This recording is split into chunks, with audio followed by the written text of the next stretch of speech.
าน้องไปจากดวงใจไปประจำการ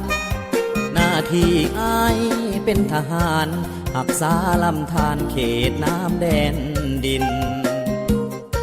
ไปอยู่สายแดนรักษาเขตแคว้นที่อยู่หากินบ่ให้ภัยมาดูหมิ่นน้องอยู่พินอยู่บ้านให้รอดีใจ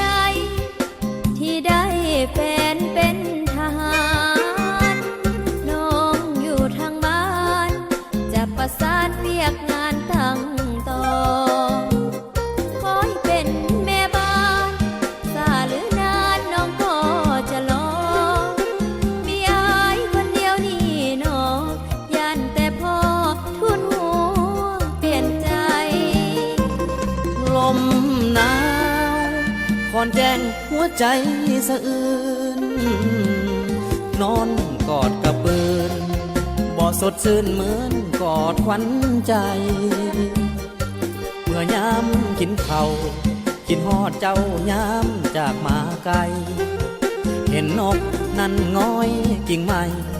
ห้องมาใส่เปรียบเหมือนเสียงนาผู้หญิงฮักจริงคือสายกาหารฮักษาฮักเมืองฮักบ้านเขตสถานทงเพียงผู้ดอยเหตุการณ์นั้นได้อายอย่าได้มีใจท้อถอยน้องนี้ขอเอาใจซอย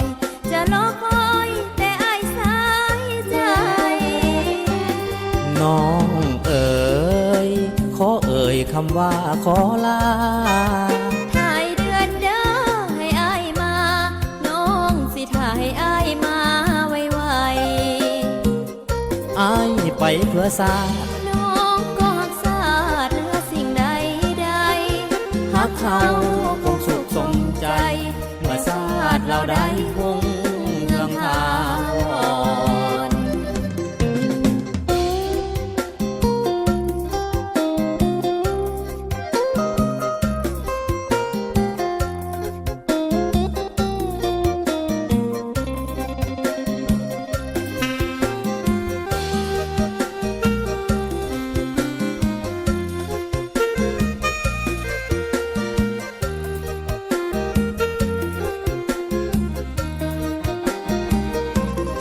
ลม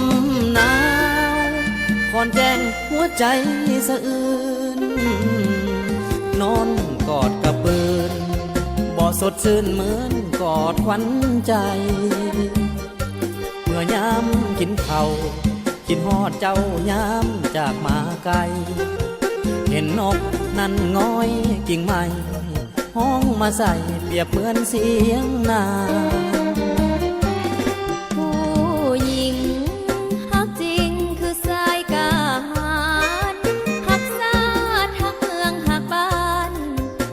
สถานทงเพียงผู้ดอย